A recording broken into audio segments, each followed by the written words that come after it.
গতকাল নির্বাচন কমিশনের সামনে সমাবেশের ঘোষণা দিয়েছিল এনসিপি। বিএনপি যেহেতু কয়েকদিন ধরে নগর ভবনকে কেন্দ্র করে তাদের আন্দোলন করছিল জনাব ইশরাককে মেয়র বানানো নিয়ে, তার এক ধরনের পাল্টা কর্মসূচি এটা হতে পারে, বা কনটেক্সট আমরা সেভাবেই দেখবো। এটা একটা পাল্টা কর্মসূচি হিসেবে তারা সামনে আনার চেষ্টা করেছেন এবং একটা ডিজাস্টার হয়েছে, বিপর্যয় হয়েছে। এরকম একটা সমাবেশ, সোকল্ড, এটাকে আর সমাবেশ বলা যাবে কিনা এই আলাপও আসবে, বিক্ষোভ বলা যাবে কিনা সেটা না হওয়াই তাদের জন্য ভালো ছিল। অনেকগুলো বাস্তবতা এই সমাবেশটা আমাদের সামনে এনে হাজির করেছে, সেগুলোর একটু কথা বলা দরকার। আমরা অনেকেই নিশ্চয়ই এটার ছবি দেখেছি, এটার ভিডিও বিভিন্ন চ্যানেলগুলো লাইভ করেছে, সেই ভিডিও পাওয়া যায়। তাতে আমরা দেখছি খুবই অল্প সংখ্যক, 50-100, এর খুব বেশি মানুষ নন। মানে এর আগে একবার যখন পয়লা বৈশাখে একই ধরনের একটা অনুষ্ঠানে দেখা গিয়েছিল যে ওখানে টিভি চ্যানেলের ক্যামেরা এবং অনেক ব্যক্তিগত ইউটিউব বা সামাজিক মাধ্যম বেসড অনেক মিডিয়ার লোকজনের যে সংখ্যা, তার চাইতে যারা আন্দোলনে এসছেন, যারা সমাবেশ করছেন, তাদের সংখ্যা তার চাইতে কম বা সমান, একই ধরনের একটা পরিস্থিতি। এনসিপির মতো দলের জন্য এটা খুবই একটা অশনি সংকেত তাদের ভবিষ্যতের রাজনীতির জন্য। আমি কয়েকটা অবজারভেশন, কিন্তু কেন বিপর্যয়কর সেটা পরের দিকে বলছি। এই যে তাদের সমাবেশের সংখ্যা এটা দেখা গেল, এর প্রধান কারণ আমি বোধ করি তাদের সাথে জামাতের সাম্প্রতিক বাদানুবাদ।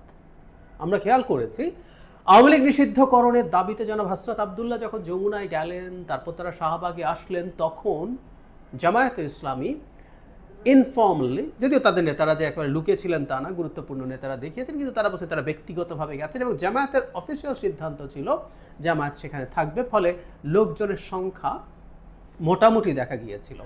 আর যখন শাহবাগে আসা হয় তখন জামায়াতের বাইরেও প্রচুর ইসলামপন্থী দল এবং সংগঠন, শুধু রাজনৈতিক দল না, এর বাইরের মানুষজনও এসেছিলেন, ফলে মোটামুটি একটা সংখ্যা, মোটামুটি একটা উপস্থিতি দেখা গিয়েছিল। জামায়াতের সাথে যেহেতু ওইটাকে কেন্দ্র করে আমাদের নিশ্চয়ই মনে আছে, তারপর তাদের স্লোগান, সেটার প্রতিবাদ করা, পরবর্তীতে মাহফুজ আলমের সাথে জামায়াতের পারস্পরিক যে ঠোকাঠুকি হতে হতে সেই সংকটের কারণে বোধ করি জামায়াত এবার এখানে তাদের লোকজন পাঠায়নি। এটা একটা। আর কোনো একটা কারণে আরেকটা সংখ্যার জায়গা আছে সরকারের কাছে, ইসলামপন্থীরা, যাদের বেশিরভাগ সময় আমরা দেখেছি তারা সরকারদের সাথেই থাকতে চান। তারা শেখ হাসিনার সাথে কীভাবে হেফাজতে ইসলাম একটা পর্যায়ে ছিলেন, আমি আপনাদেরকে একটা ভিডিওতে ডকুমেন্ট দিয়ে দেখিয়েছি। সো এখানে তারাও ছিলেন না। আমি জানি না এটা তাদের অর্গানাইজ করার সমস্যা নাকি নিজেদের এত লোক নেই ওখানে, মানে তাদের যে সমর্থন, তাদের মানুষ দেখতে এক ধরনের লুক আছে, তাদেরকে দেখলে চেনা যায়, জামাত শিবিরকে দেখলে চেনা যায় না, কিন্তু ওই ইসলামপন্থী দলগুলোর সমর্থকদের যারা মূলত মাদ্রাসা কেন্দ্রিক, তাদের একটা লুক আছে, তাদের পোশাক আশাক, তাদের ফেসের দাড়ি, সব কিছু মিলে। আমি জানি না সরকার কোনো কারণে, সরকার বলছি কিন্তু আমি কথাটা, এনসিপির সাথে আমি সরকারকে আলাদা করি না একদম, সরকার এবং এনসিপি মিলে কোনো কারণে এই সিদ্ধান্ত নিয়েছে কিনা এখানে তারা এই ধরনের ইসলামপন্থী রাজনীতি বা সামাজিক সংগঠন যারা করেন তাদেরকে আনবেন না, কারণ একটা সমাবেশ শুধুমাত্র এই ধরনের মানুষকে দিয়েই হচ্ছে, এটার একটা ডিফারেন্ট ইন্টারপ্রিটেশন আছে। ডক্টর ইউনূস সরকারের বিরুদ্ধে যে ক্যাম্পেইন চলছে, যে এই সরকারটা ইসলামিস্টদের সরকার, ইসলামিক ফান্ডামেন্টালিস্টদের, এক্সট্রিমিস্টদের সরকার, এটা একদম ভালো ট্র্যাকশন পেয়ে যাওয়ার সম্ভাবনা আছে। শুধু সেটা না, এনসিপিও ঘোষিতভাবে যে রাজনীতি করে, যে তারা মধ্যপন্থী দল, একটা মধ্যপন্থী দলে যদি কয়েক হাজার মানুষ হতো এবং সবই যদি এরকম ইসলামপন্থী বিভিন্ন সংগঠন থেকে আসা হতো, তাহলে আসলে খুব স্বাভাবিকভাবেই তার মধ্যপন্থী রাজনীতির বিরাট প্রশ্ন তৈরি হতো। যাই হোক, সব কিছু মিলে তারা নিশ্চয়ই এতটা এক্সপেক্ট করেন নাই, এই জায়গায় এসে ঠেকলো। এখন তাদের সংকটটা কোন জায়গায়? আমি বলছিলাম ভবিষ্যতে আসলে বাংলাদেশের রাজনীতির মাঠে সংখ্যার শক্তিও ফ্যাক্টর হয়ে থাকবে। সংখ্যা শক্তি, মাঠে সংখ্যা শক্তি দেখানো আসলে একটা সঠিক রাজনীতি বলে আমি মনে করি না। আমরা আশা করেছিলাম শেখ হাসিনার পতনের সাথে সাথে মাঠে নেমে শক্তি প্রদর্শন করার চল থেকে আমরা ধীরে ধীরে, তাড়াহুড়ো করে না হলে ধীরে ধীরে বেরিয়ে আসব, কিন্তু সরকারের একটা অংশের ফাজলামোর কারণে ওই পরিস্থিতি রয়ে গেছে। ফলে বিএনপি মাঠে তার শক্তি দেখানোর চেষ্টা করছে।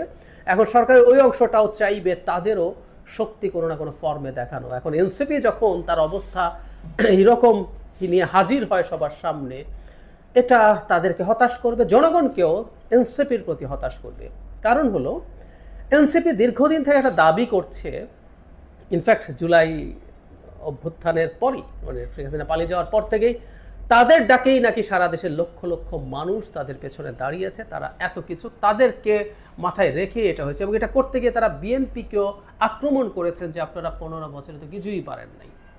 তো তাদের যে ন্যারেটিভ, যে তাদেরকে দেখেই দেশের মানুষ রাস্তায় নেমে এসেছিল, তাদের এত বড় ট্র্যাকশন আছে, এত বড় ইনফ্লুয়েন্স আছে, তো তখন স্বাভাবিকভাবে প্রশ্ন থাকবে 50 জন 100 জন মানুষ কেন তাহলে হয়? এমনকি আপনার দলেও কি এই ঢাকা শহরে কয়েকশো বা কয়েক হাজার মানুষ নেই যারা এসে দাঁড়াবে? আর সাধারণ মানুষ, তাদের ভাষ্য মতে তো হাজার হাজার সাধারণ মানুষও আসার কথা ছিল, কারণ বিএনপি দেশটাকে যেহেতু ধ্বংস করে দিচ্ছে তাদের ভাষায়, তাহলে তো তারা এটা খুব সহজেই মানুষের কাছে ট্র্যাকশন পাওয়ার কথা ছিল, পায়নি। সুতরাং তাদের যে ন্যারেটিভ সেটাও ডাহা মিথ্যা প্রমাণিত হলো। আমরা দীর্ঘদিন থেকে বলছি এসব, তারা সামনে ছিলেন কিন্তু ওর মধ্যে মূল শক্তি কোনোভাবেই তাদের কেউ ছিল না। এটা এখন প্রমাণিত এবং ভবিষ্যতে এটা আরও প্রমাণিত হতে থাকবে। তবে সংখ্যা শক্তি যাই হোক, তারা এখানে এসে বক্তব্য রেখেছেন এবং নির্বাচন কমিশন পুনর্গঠনের দাবি জানিয়েছেন। এটা তারা করে যাবেন এবং নির্বাচনটাকে ঝামেলায় ফেলার জন্য তাদের এটাই কৌশল হবে, এবং তারা নির্বাচনটাকে ঝামেলায় ফেলার কৌশল হিসাবেই এটা করছেন। আই রিপিট, আমি আবারও বলি, নির্বাচনকে ঝামেলায় ফেলার কৌশলের অংশ হিসেবেই তারা করছেন। তাদেরকে কেউ করাচ্ছে, একটা অংশ তারা অ্যালাইন্ড। কেন বলছি? মানে নির্বাচন কমিশন কি বাংলাদেশে ম্যাটার করে? মানে তারা আজকে এসব কথা বলেন, ছোট মানুষ, বয়সে অনেক আমাদের তুলনায়, কিন্তু কনসাসনেস তো থাকা দরকার। শেখ হাসিনার সময় আমরা কি লড়াই করেছিলাম, কি ফাইট ছিল? নির্বাচন কমিশন পুনর্গঠন করে চমৎকার নির্বাচন কমিশন দাও, এই আলাপ আমরা কেউ করেছি? করিনি। আমরা বলেছি কোনো বাংলাদেশের মতো প্রেক্ষাপটে অসাধারণ নিরপেক্ষ নির্বাচন কমিশন হলেও কোনো লাভ নেই। আমরা উদাহরণ দিয়েছি, বিচারপতি রৌফ শাহাবুদ্দিনের অধীনে চমৎকার নির্বাচন করেছে, কিন্তু মাগুরা উপনির্বাচন বিএনপির সময় ভালো করেন নাই, করতে পারেন নাই। 8 সালে এই নির্বাচনের প্রশ্ন আছে, তারপরে শামসুল হুদা কমিশন রিজনেবলি ওয়েল একটা নির্বাচন করেছে, কিন্তু নারায়ণগঞ্জে নির্বাচন করতে তাদের বিশাল ঝামেলা হয়ে গেছে, কারণ দলীয় সরকার সেটাকে ঝামেলা করতে চেয়েছিল। সো নির্বাচন কমিশন কোনো ফ্যাক্টরি না, নির্বাচন কমিশন কোনো ফ্যাক্টরি না, ফ্যাক্টর আসলে সরকার। বাংলাদেশে যদি আগামী নির্বাচন, ত্রয়োদশ সংসদ নির্বাচন যদি ভালো না হয়, না হওয়ার সম্ভাবনা থাকে, তার একমাত্র এবং প্রধান দায় হচ্ছে ডক্টর ইউনূসের যে সরকার, সেটার। এটুকু না বোঝার মতো স্টুপিড তারা নন। তারা জানেন, আমি ওদের অনেকজনকে চিনি, অত্যন্ত ব্রিলিয়ান্ট ইয়াং পিপল, পড়াশোনা করা। আমি সত্যিই তাদের অনেকের চিন্তা, অনেকের বোঝাবুঝিতে আমার কাছে মধ্যে এক ধরনের মুগ্ধতাও আছে। সুতরাং তারা এটা বোঝেন না, তা মনে করার কোনো কারণ নেই, তারা বোঝেন। তাহলে নির্বাচন কমিশন ফ্যাক্টর না, ফ্যাক্টর আসলে একটা কেওস তৈরি করা। তারা একটা কেওস তৈরি করতে চাইছেন, এই কেওসের মাধ্যমে তারা নির্বাচনের পথে নানা রকম অস্থিরতা তৈরি করতে চাইছেন। ধরুন সরকার চেঞ্জ করলেন না, কি হতে পারে জানি, ডক্টর ইউনূস যেহেতু কথা বলেছেন উনি একটা ডাক দেবেন, তো আমরা এই নির্বাচন কমিশনের অধীনে নির্বাচন মানি নাই, যে আমরা অনেকদিন থেকে বলছি যমুনায় যাও। ওনাদের তো আবার যমুনায় যাওয়ার এক ধরনের অ্যাক্সেস আছে, ওনারা গেলেই যমুনার ব্যারিয়ার ভেঙে যায়, ভেতরে যেতে পারেন। হাসনাত আবদুল্লাহ সার্জিসরা যাবেন সামনে, নাহিদরা যাবেন, তারপরে শাহবাগ ব্লক করবেন, ব্লক করে এই নির্বাচন কমিশন সরানো ছাড়া হবে না, আবার পাল্টাপাল্টি হবে, বা আমরা তফসিল মানি না, এসব শুরু হবে। এই শুরুগুলোর লক্ষণ আমরা দেখতে পাচ্ছি। এটা ভবিষ্যতে আরও খারাপভাবেই ফিরে আসবে। আমি মনে করি এই দেশের জনগণ এইটুকু বুঝে রাখুক, কে কোথায় কিভাবে কেন খেলতে চাইছে। এই খেলাগুলোর বিরুদ্ধে আমাদের শক্ত থাকা দরকার আছে। নির্বাচন হবে, নির্বাচনে কে আসবে কে যাবে সেটা নির্বাচনে জনগণই ডিসাইড করবে, এবং ওই ডিসিশনের পরও তাদের মনে হতে পারে তারা ভুল সিদ্ধান্ত নিয়েছে, তাহলে পরের নির্বাচনে তারা সেটা শুধরে নেবে, বা তাদের প্রয়োজনে তারা মাঠে নামবে, কোনো সিদ্ধান্তের বিরুদ্ধে দাঁড়াবে, চাপ দেবে, অন্য দল চাপ দেবে। আমাদের গণতান্ত্রিক ব্যবস্থা এভাবেই চলতে হবে।